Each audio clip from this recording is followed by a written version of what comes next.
Hello, I'm just testing out this to see whether or not it works.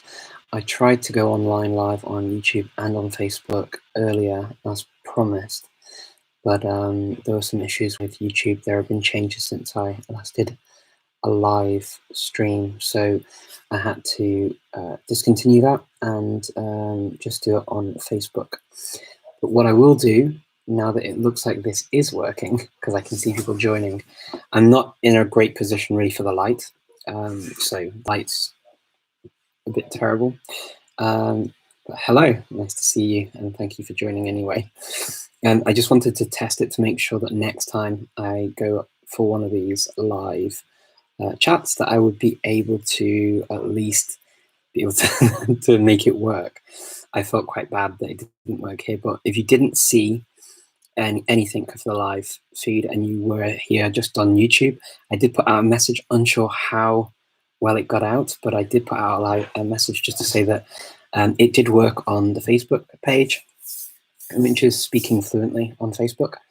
And we've got quite a lot of people join, which is great. I would have loved to have had it work here and also on Facebook, so that I'd have had people who prefer this way of talking instead.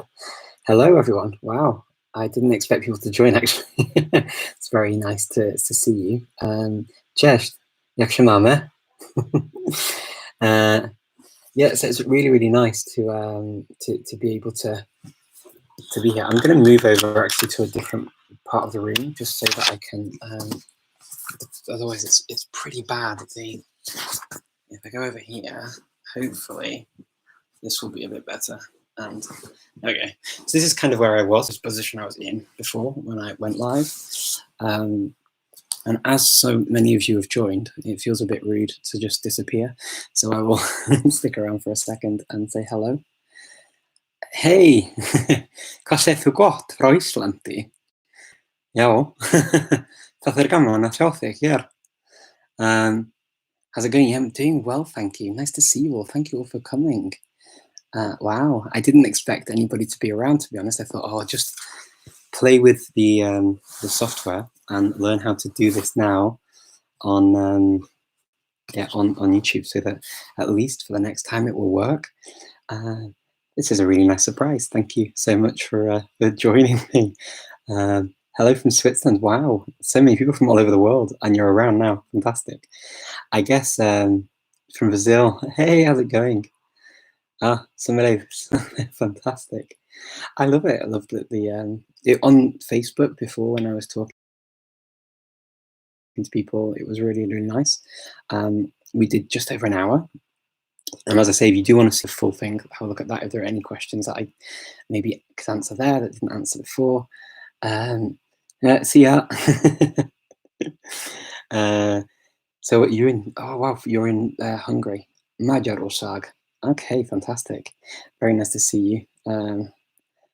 And so basically, what I did is I did this hour-long thing on Facebook, and then it posted the video afterwards after the recording.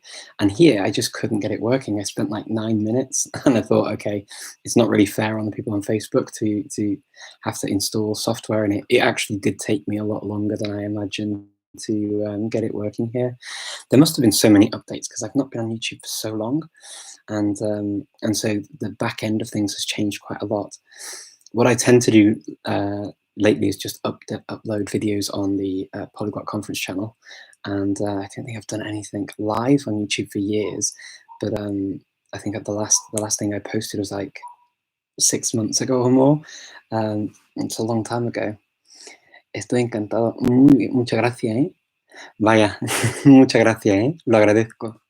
Es que a mí me gusta mucho hablar con la gente, así que ahora mismo como que estamos en casa, podemos hablar, podemos charlar un poco. Y mi idea es de hacer esto. Entonces podemos tener así charlas, presentaciones, lo que sea, aquí en línea y hablar sobre idiomas, ¿no? Es lo que queremos hacer en la vida, así que, ¿por qué no? And of course, I love talking about languages. It's my favorite little thing to do. I think it's fantastic. And of course, I would really, really like to do more of these. And so my plan is to do this on a regular basis. Yesterday, I don't know what I was doing. I was messing around with my phone. It went past midnight, and then the calendar said it was obviously the next day. So I got all the dates mixed up, and then I was talking about the conference with somebody, and then made the video and started talking about October. So I don't know what I was doing. So I just thought, okay, I'm going to delete it because it's really confusing. But I waited until I had enough people submit questions, and I got a lot of questions. I got so many questions about so many things. Oye, qué bien, así que podemos hablar de idiomas, así que a mí me gusta mucho. Uh, yeah, my streams are really rare. This I think I don't think I've ever done one actually on YouTube. Well, not in a long time.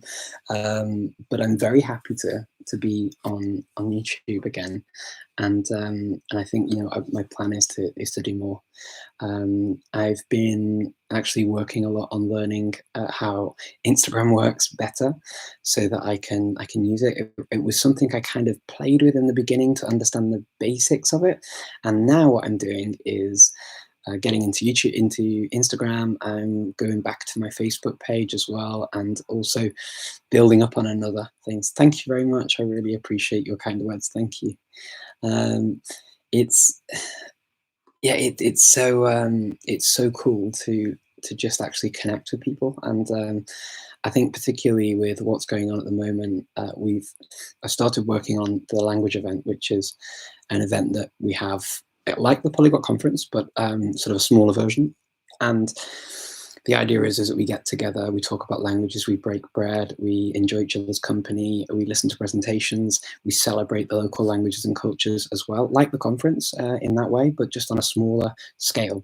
And I was very lucky that actually we had one in Edinburgh. The second one was in Edinburgh. The first one was in Melbourne, and we had it in Edinburgh, and then a week later, lockdown started. So basically, I arrived home, and I was home for a week.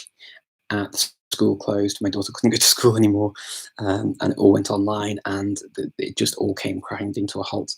So, to be honest, the first few weeks, actually, I was extremely busy at work, doing getting things prepared and talking about lots and lots of things to do with the sort of what this meant for us.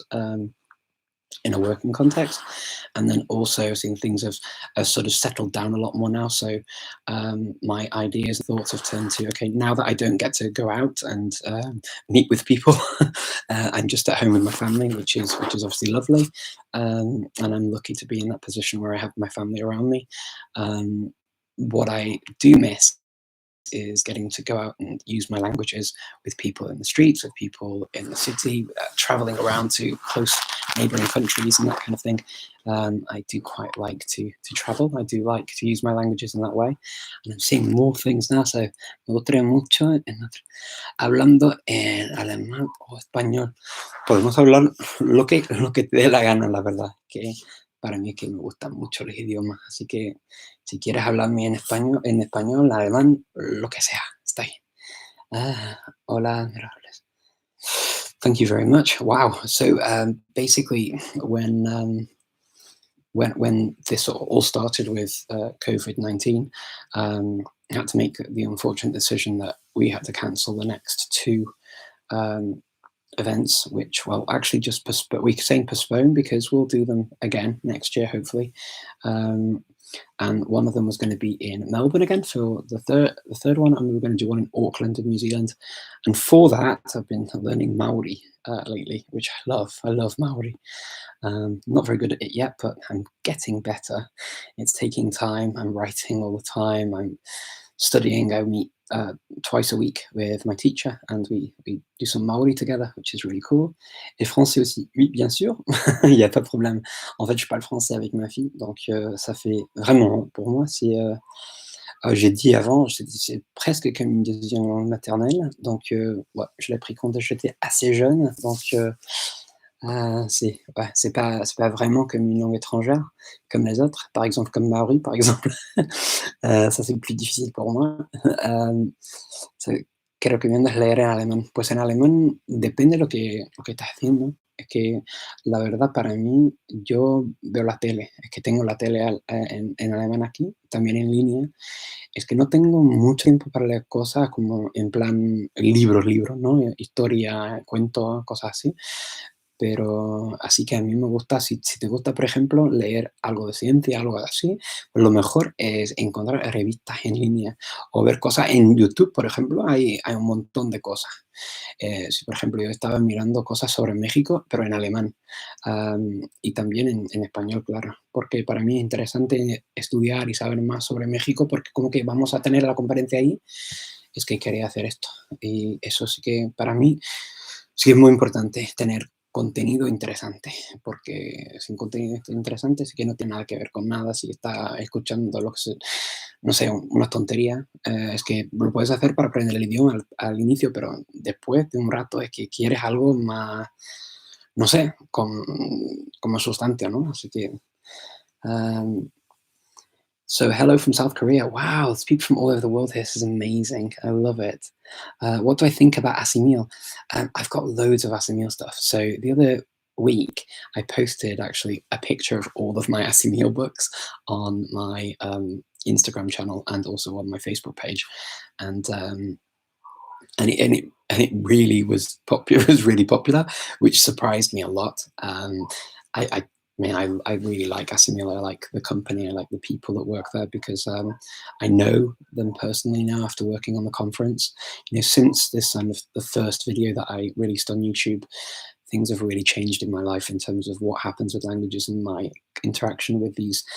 What we always look at sort of these books on a shelf and we sort of use them, and that's still what I do. But now I kind of know people who work for these companies, and I know how much their hearts are in it, and how much they love what they do and the passion. I think it's a kind of business that when you work for it, it's because you do it because you really like it, and you can see that's what comes through when you have the interactions with them. And I really appreciate that. So yeah, I love Asimil. I really like the product. In fact, I mean, you can listen to radio, you can watch TV, you can watch YouTube channels, you can do what you want in different languages. So I would say that actually nowadays this is a really cool way of doing it, but it also can be the biggest nightmare because when you start using uh, sort of the computer for all of your interactions, you can of course revert back to one language and one language only. Um, Hello from Peru. Saludos, mucho gusto. Bienvenidos todos. Welcome everyone. Thank you so much for questions. This was really not what I expected, to be honest, because I just came on to test it after it not working before. But this is really cool. Really nice to see you all. Ja, goedenavond. Hoe gaat ie? Ja, Thijs. Wat doe je dan? Waar in Nederland? Ja, ik heb in Rotterdam gewoond, dus ja, dat is al lang geleden. Maar ja, ik vind het wel gaaf om mijn Nederlands te oefenen. Als je wilt dan graag Nederlands ja, schrijven of praten. Dat is wel mooi, hè? Wel prettig, hè? How many hours does it take to learn medium Russian? So like kind of to be able to get by in Russian. I was fairly lucky in that I learned Russian really to communicate when I was living in Moldova. And I used to have to just speak it. But when I did that, I'd studied Russian a little bit before, but then what happened was I'd studied Czech to quite a high level. I did an advanced diploma in Czech studies at Charles University in Prague, and then I married my Macedonian wife, and I spoke Macedonian as a home language already for 3 or 4 years, maybe. It's now been 15 years, which is a long time to have a language as a home language. And of course you never stop learning, even like English, which is my native language. And even in English I learn new things. It never ends. But to get to a basic level in Russian, I think with the background in Slavic languages didn't take very long. It's weird because when I speak Russian it almost doesn't feel like a foreign language in the same way. It almost doesn't feel like a foreign language in the same way. It feels like a yes, it's almost like a cousin of something, like a distant cousin that I should know. It's quite weird. I can't describe it in the same way because it's kind of not foreign-ish, if that makes sense. But yeah, depending on what you want to do with it, it takes time and what other languages you already speak. So for me, it probably took a few months to be able to get to a level where I could get by in Russian and understand it very well, but I was listening to it a lot. I had TV in Russian. I had to use it all the time on the streets and stuff. So yeah, that was pretty crazy. Am I studying any languages during quarantine? Yes, I am. So I'd already started learning Maori for the language event in Auckland in New Zealand, and I'm carrying on with Maori, even though we have postponed the event itself. I decided that I would carry on with the studies because A, I like my teacher a lot, and B, I really like Maori, and I like the journey it's taken me on. Learning an indigenous language I found extremely rewarding because it's sort of it's an echo of my own story, being somebody who's from the United Kingdom, but with English as a first language, being brought up and having kind of not been given the language of my ancestors, which would have been Welsh, and having to learn it later in life. I can really identify with that sort of that feeling of being something, but it's weird. The identity thing's really weird. It takes you into very interesting and unanticipated sometimes directions, going on a journey with a culture like the Maori culture, and listening to stories and talking to people and watching documentaries and different things and just reading about that kind of thing is, for me, really it's been really rewarding. I think for that reason, Maori has actually taken a really special place in my heart. Really like it. And I'm also doing, which was a complete accident, Basque. I ended up getting into Basque because I was talking to a Basque teacher from Italki and really thought she was really positive, and I like positive people. I really like it when people have kind of, yeah, of course you can do this. There's never any question of Basque being hard. There's never any question of it being a difficult language. And I'm a great believer in the worst thing you can say to somebody is, you'll never learn the language, it's too hard, because that's not true, because of course you'll learn it, because everybody in that culture who learns the language. There are always challenges with every language. You're never going to find a language that is absolutely perfectly easy for everyone all the time, no matter where you're from, no matter which other language you have. But those challenges are there to be overcome, and I think that everyone can overcome challenges in any language. I'm a great believer in that. I'm not going to get into the Esperanto debate, because obviously Esperanto is the one that people say, but Esperanto is easy. And of course, it was designed that way so that it would be easier for people to learn and to use to communicate.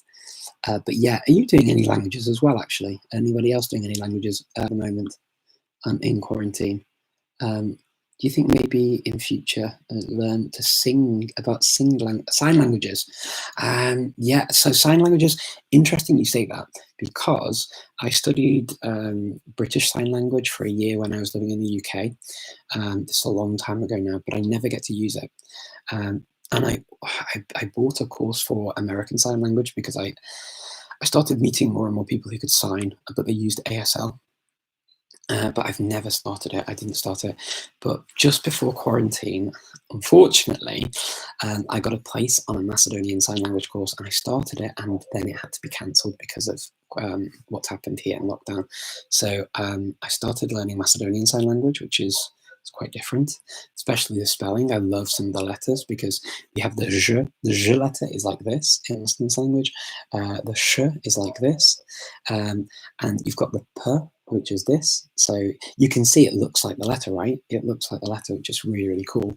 And they have a two-hand version of the alphabet, and they have a one-hand version of the alphabet as well. They have two versions, which is super interesting. So yeah, I started doing it, and then it just disappeared and thought, well, I mean, I still know what I learned because it wasn't that long ago, and I try and practice when I can. And when I watch the news here, I watch the news in Macedonian or Albanian, depending on where the mood takes me. If I just want to know what's going on, absolutely crystal clear, then I watch it in Macedonian.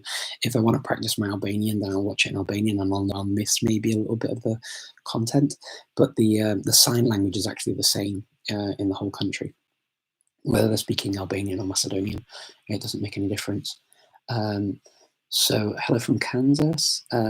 Hello from Kansas. Hello from Kansas. Hello from Skopje. Wow, thank you very much. I've motivated. That's very kind of you. Thank you. Wow, I'm really pleased that it's really nice when I sort of read or hear these things of like people saying that I've motivated them. It makes me feel very good, obviously. So I never, honestly, never ever tire of that. I think it feels really humbling when people say things like that to me. So how do I start learning at CNC? I think I may have skipped a few. All of a sudden, all of the comments started jumping. So sorry about this. I'll try and get back to where I was in the questions. You know, it gets a bit. So sign language. Okay, yeah, I did that. So me da mucho gusto que el acento andaluz muy bien, gracias. Es que sí que pega bastante el acento andaluz, la verdad. Es que cuando aprendí español, pues aprendí con una profesora de Madrid. Pero lo que pasa es que luego vivía en Francia con malagueños y hablaban así. Así que, y cuando realmente empecé a hablar bien español, empecé a hablar como ellos, porque siempre estás imitando los acentos que tiene a tu alrededor, ¿no? Así que con el español era así y aprendí así a hablar y así. Para mí es mi español más natural, es hablar así, si no es ese comiendo casi todas las palabras, pero bueno, es que sería podría hacer un esfuerzo para hablar un español más estándar, pero no sería muy auténtico para mí, para nada. Estoy intentando también incorporar más palabras de México, porque como que he estado ya en México 2 veces y vamos a volver para tener la conferencia Polyglot ahí y estoy incorporando palabras como popote, por ejemplo, que alguien me dijo que era una palabra náhuatl, que significa, es como pajita en español, en España, o cañita, como quieras decir. It's because there's a word in Spanish for straw in European Spanish that sounds very rude in Mexico, but makes people smile when you use it, especially if they know you speak European Spanish. So I adopted the Mexican word, so I never used the European Spanish word for the straw when I go out. It means something. Ask one of your Spanish-speaking friends if you're interested in what that is. Okay. Hello from Kansas. I saw that one, didn't I? And then the sign languages. Yes, I did. So, ¿qué piensas sobre Pimsleur? Pimsleur para mí sí que funciona, pero lo que pasa para mí es que es un poco básico y tengo que pasar mucho tiempo aprendiendo cosas básicas, para mí personalmente, pero para un amigo, tengo un amigo aquí, usa siempre Pimsleur para aprender el idioma, porque no tiene la base así de estudiar muchos idiomas, así que funciona bien. Si por ejemplo, si te gusta este tipo de materiales, está bien. Lo que pasa para mí es que no tiene mucho sentido, porque lo que puedo aprender en Pimsleur, puedo aprender con un libro en mucho menos tiempo. Y hay mucho inglés, que hablan mucho inglés en Pimsleur, y a mí me gusta más hablar. Está bien para hablar un idioma nuevo, por ejemplo, lo hice con húngaro y me gustó mucho. Y lo que está bien es que para pronunciar la palabra está bien, porque siempre tiene esto de, no sé cómo se diría en español, pero eso de cuando empiezas al final de la palabra y vas al revés. En inglés se llama backchaining, que quiere decir, es una cosa que he aprendido en inglés en un curso de cómo enseñar inglés. Y lo que se hace, por ejemplo, no sé, con la palabra hola, la o la, y se hace así, que es interesante como método y también ayuda para separar un poco la palabra, ¿no? Para ayudar a pronunciar la palabra un poco mejor y para darse cuenta también de cuáles son los sonidos de la palabra y tal y cual. A ver, so I'm getting more questions here. Okay, considering learning Arabic. So Arabic, yeah, I studied Arabic 3 times. Unfortunately, just it's a language that the reason I stopped is not because I didn't like Arabic. I actually do like Arabic a lot. In fact, I love being surrounded by Arabic, and at home I took this from the plane because I thought it was really cute. It was one of the last plane journeys that I went on before this happened. And it says hub, which means love, and it says amal, which means work, and and this is karar, which is again repeat, basically. So I thought it was really cute, so I took it. And I do like it a lot.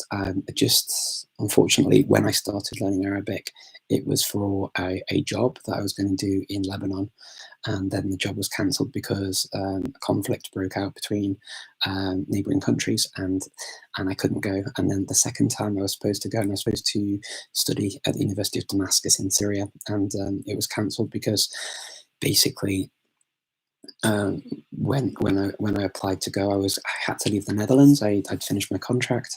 I was waiting to start a new position, and the issue was that as I was waiting to do it, I applied to do a course in Damascus, which was a really famous course actually at the time. But when I applied to do it, I didn't hear back, and I got a letter. Strangely, I had to make a decision what to do, and I ended up going to the Czech Republic and learning Czech at the university. And like literally, I think the last day, or the second to last day that I was leaving the Netherlands, a letter arrived to say that I'd been accepted at the university in Damascus. But it was way too late, and I couldn't organize it for like 2 days. It was impossible, and it was such a shame because I did private classes at the University of Leiden in the Netherlands with a teacher. He was a lovely guy, Palestinian speaker of Arabic, really, really nice. And yeah, I couldn't do it. So that was the second time. And the third time was I started it at university in Sweden, thinking that I would have contact with some of the refugees coming through. A lot of them came through this part of the world, through the Balkans, and made their way up to Hungary and then on into Germany or wherever else. But unfortunately, my contact with them was like zero.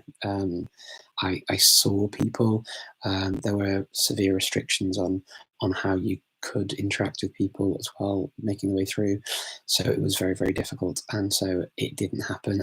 And because I was never hearing Arabic, you don't hear it in the Balkans really as a language, except if you go to the mosques, and then it's lips that have come from Arabic through Turkish into them, and so we have a lot of words that you understand that are Arabic, but people don't realize here that they're Arabic. They just say they're Turkish, more often than not. But yes, I would definitely do it again. Hey Marcus, nice to see you. Thank you for coming.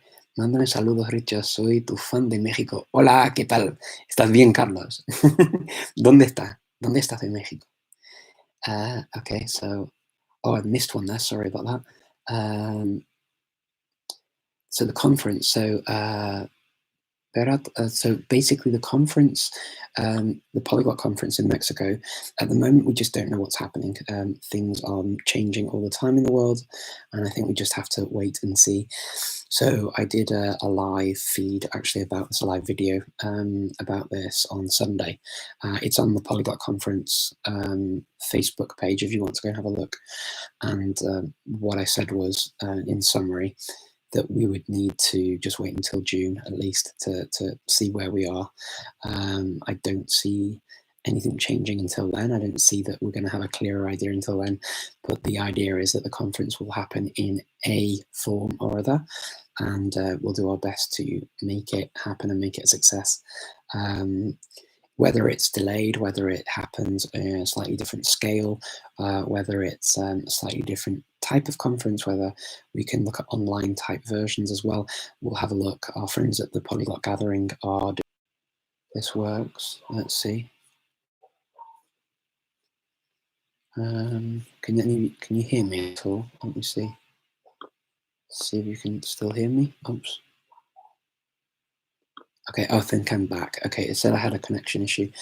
So I'll just finish on the conference. So the conference, basically, yeah, the idea is that I will, we'll see how we go. I'll see how the Polyglot Gathering is from Poland. Of course, the point of the conference was always that it would be taking the online version offline, and that was always the idea of the conference. And so doing it the other way around seems a bit strange to me personally. because I've been working from home for a long time, I actually really craved that sort of in-person contact. I really like it, and it's a really special thing actually. Getting together as a big group of people who love language, and we have that in common, and it's amazing because you just have this instant connection with people because you know that you all like the same thing, and it's like this mutual understanding. It's quite special, and so online, I'm not sure how it'll work. We'll just have to see. As I say, I'll see what happens in May with the Polyglot Gathering, see how that works, how it looks, and then we'll go from there. I think when I speak Russian, I feel speak like I'm speaking the heavy accent. Yeah, speaking with an accent's not the end of the world. I don't really think it's a problem to speak with an accent. I think the important thing is being able to be understood and for people to be able to communicate with you. For me, that's the most important thing. I don't even worry about my accent. Sometimes people tell me it's good. Sometimes people tell me it's bad. Honestly, if it's in a video, for example, it doesn't make any sense. So let's say, for example, if I do an interview or if I speak a language, just say a few phrases. You can say a few phrases in a video. It doesn't really mean very much. What is important, what is meaningful for me is actually having a proper conversation like that goes on and on and on and on. So being able to communicate my ideas for, I don't know, an hour or something in a language, even if it's not perfect, as long as it's understood, for me that's the really important thing, because the goal of any language is to communicate ideas, right? I mean, to my mind, I think that that's the most important thing, is to have this communication of ideas. If you're not doing that, then no, definitely, it's not great. So I think, yeah, as long as you've got clarity. I mean, one of the best speakers of English that I met as a foreigner speaking English was one of my Spanish teachers. She had an amazing vocabulary in English. She could speak it really well. She had a very thick Spanish accent. Um, and she made a couple of mistakes that many Spanish speakers make in English. But you know what? It didn't matter because I understood everything she said. I was absolutely amazed at how well she was able to manage herself in the language, and it was actually impressive to watch and to hear. So I really don't think that the accent is important. Pronunciation and clarity of being able to understand people, yes. Accent, a little bit less. Um, okay, when I speak Russian, I feel like the accent. So there we go. Hello, Juan. ¿Qué tal? ¿Todo bien? Hello, Theo. Do you prefer to learn vocabulary through reading or wordless? Do you know, it's weird. Logos Theos. Or Logos Theos. Do you know, I just read that in a Spanish way, didn't I? It's very strange of me, but maybe because I saw Juan and just natural way of doing it. But weird that you asked that question, because I used to love word lists when I was younger. I used to really love word lists. I think it was because I used to like learning vocabulary in subjects. So I used to sit down and sort of study long lists of words. Is it the most useful thing to do? Sometimes they'd stick, but after some discussions with Stephen Krashen in Canada, we talked about this, and I was convinced that it worked. And then we've kind of analysed some of my experiences, and he made me realise, actually, do you know what? Most of the words and the vocabulary that I do really know well tend to be words that I learned in context in certain situations and have forgotten and learnt again and again and again. I will say, though, that if sometimes with mnemonics, when you associate a word with another word that you know or something else, sometimes you can use those tricks to remember words and recall them, and then you can use them in conversation. So I would say that there is a slight caveat that you can do that, and I found myself doing that as well. I think that you do sort of words do make sense. Especially if words are free words as well. Like when I say free words that are similar to the ones you already have learned in another language, I mean, of course, it's going to stick a lot more easily. So let me see. How do you so learning a new language? How do you start learning a new language? Basically, just take a normal book. I just take a book and start learning. I start going through the lessons. Um, my personal opinion is that when you look at the books like SMU or like Teach Yourself or Colloquial or the Hippocrene ones, whichever ones you use, um, they're kind of the generic international names, right? That people normally have access to, and they're separated out into things like days of the week, months of the year, telling the time, going to the doctors, talking about your family, talking about all these things. They're really good goals to have in a language when you can start saying about certain things and then you join them together in a conversation, because that's really what conversation is about, learning the different general subjects and then putting them together as a language. And then when you want to get beyond that, you start reading literature, you start listening to the news, you start looking at other types of information. So yeah, so starting the language, really it's that, learning the sounds, listening to the sounds a lot, especially if it's a particularly difficult language for the sounds, like a language like Georgian, or a language that is quite strange and different for me. Then I may also try and listen to a lot of music, listen to some TV or radio or things like that that will just help me to get into the sounds of the language and the melody, the porosity of it. But yeah, I just use a normal book, to be honest, most of the time, and go through it as it prescribes. I try and follow it as it suggests.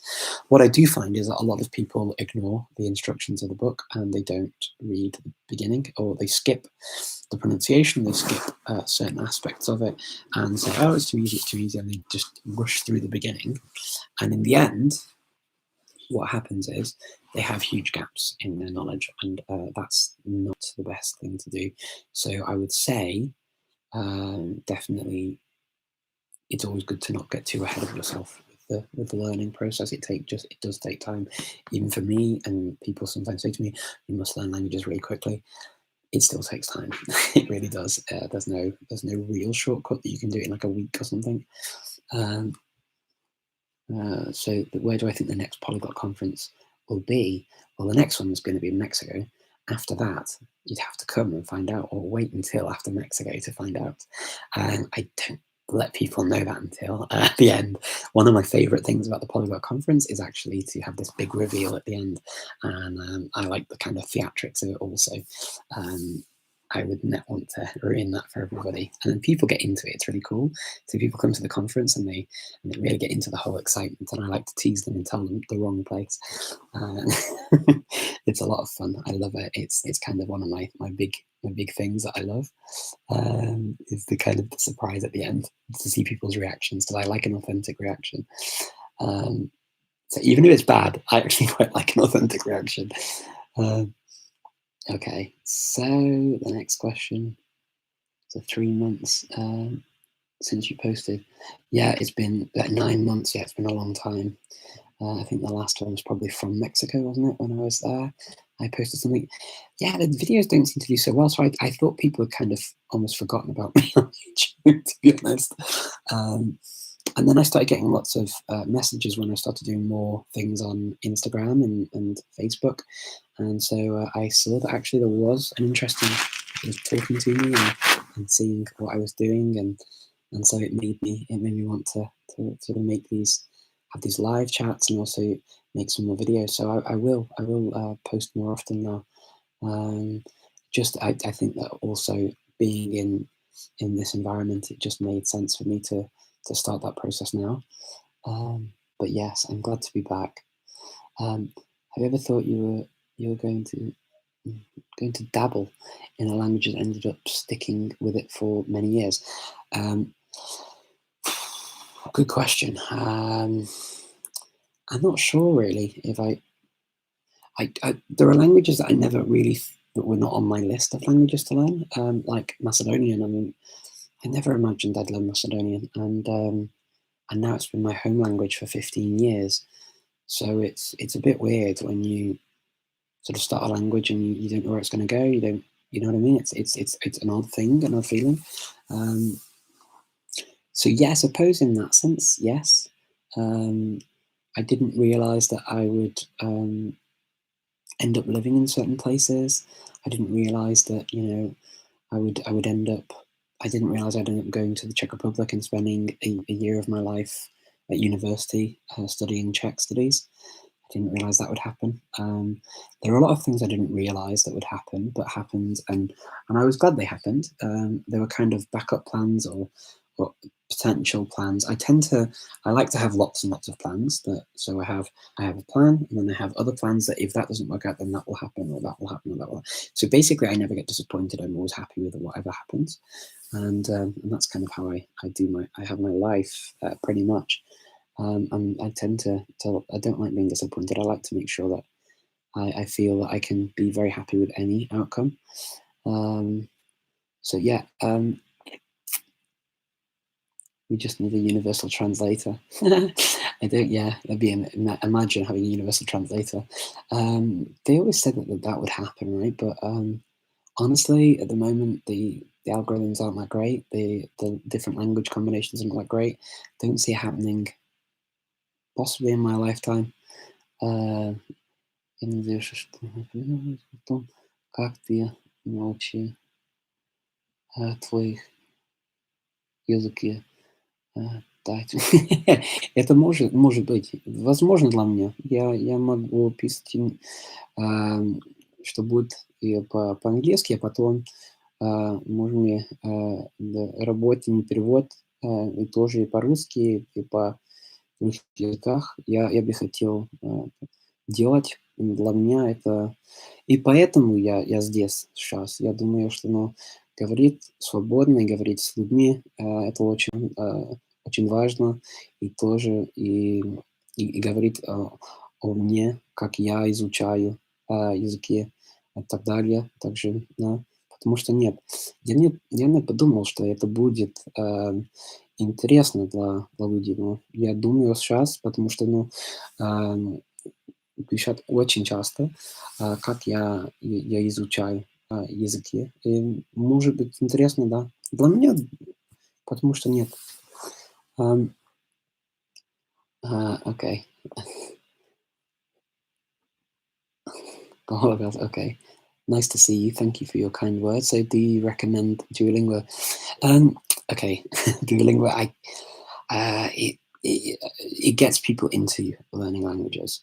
Um, I kind of don't like the guilt trip that it puts you on for missing a day, and sometimes I don't like the.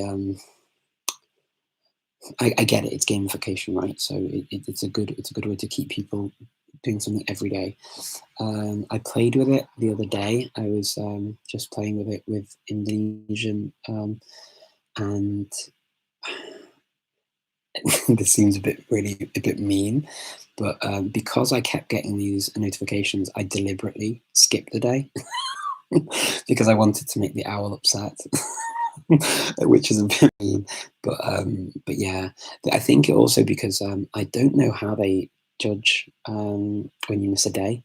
I know that I didn't miss a day once, and I had this kind of streak that was going on, and then all of a sudden I'd missed a day, and I didn't. It was just that whether the time zone or something on the computer or on their timing, I don't know, but it kind of carried it over to the next day, and said I'd missed the streak. And after that, I kind of, to be honest, I'm more of a carrot person and less of a stick person, and I find it a little bit too stick orientated with things like that. And also some of the sentences are very odd. I mean, there are whole conversations that I see about the weird things that Duolingo asks you to translate or to write, and they are quite odd. But generally, I don't think it's useful to be down on people or products that generally move us all in the same direction. What we're all interested in is language learning, promoting language learning, and getting us to the goal of speaking other languages. So a product like Duolingo, for example, does that. It does get people interested in languages. It gets people talking about languages, especially some smaller languages nowadays as well. Gaelic was added to it, and Irish has been added to it. Hawaiian's been added to it. So there's some really cool languages that I think it helps to support those communities, and I think it helps to get people interested in those communities, which is really, really cool. Obviously, I know people as well who have created courses. So I know Chuck, who was really heavily involved in putting together the Esperanto version of it, and he's just big in Esperanto anyway.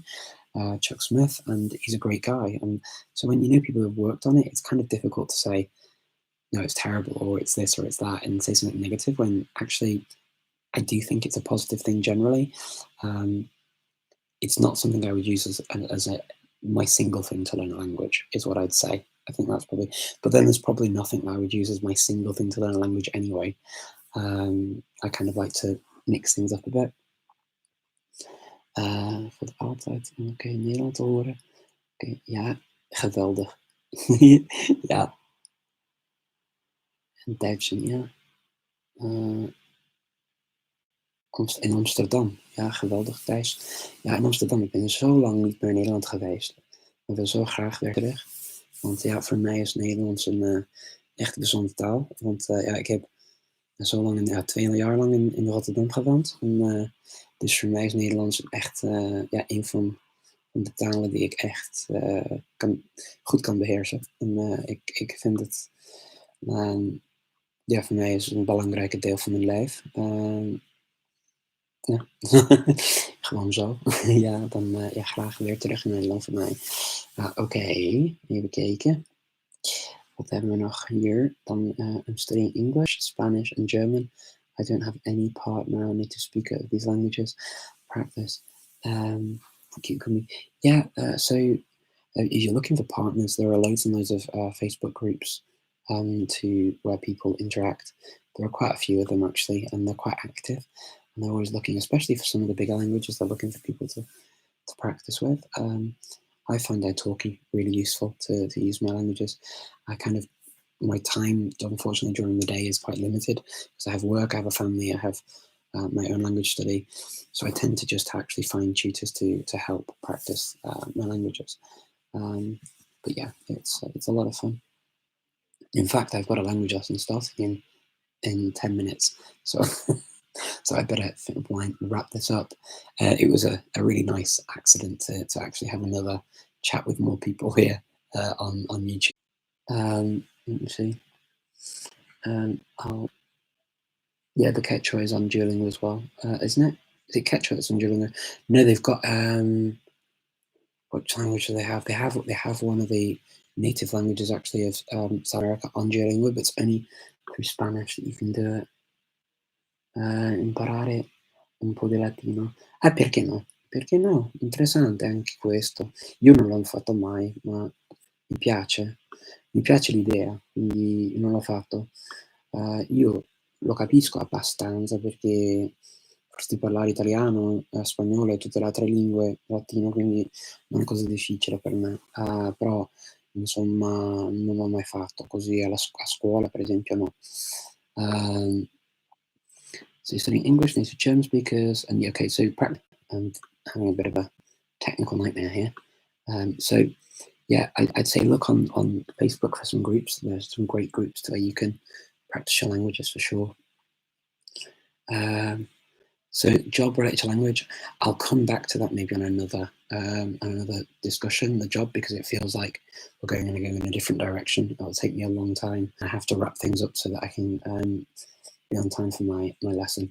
I've got an Albanian lesson starting soon so that I can practice my Albanian while I'm in the house. I don't get to speak Albanian, I just get to hear it, and I like to use it as well so that I don't lose it. So you've been earning money, okay. Large languages, okay. Wanted to go to the next conference. One in Poland, okay. Yeah, the one in Poland is actually the Polyglot Gathering, and it's going to be online. So go to their website, go on their Facebook page. They've got a group actually on Facebook, and they're going to have details coming out soon. I'm hoping to take part in it now. It's online. I couldn't make it actually in person this year, so for me, it makes it possible for me to take part in the event, which is great. Latino, sì, l'ho fatto, quindi diciamo dove adesso. Allora, do you know the app Lenguas de Bolivia? No, no conozco para nada. Esa yo lengua. Lengua de Bolivia, no. Es que hay una aplicazione así, no conozco. Bueno, ora va a hacer Google para ver. Do I speak Italian? Sì, certo, lo parlo perché ho studiato all'università, quindi ho fatto la laurea in italiano, quindi lo parlo abbastanza bene. Non è perfetto, certo, perché non è la mia lingua nativa, ma lo parlo abbastanza bene, penso.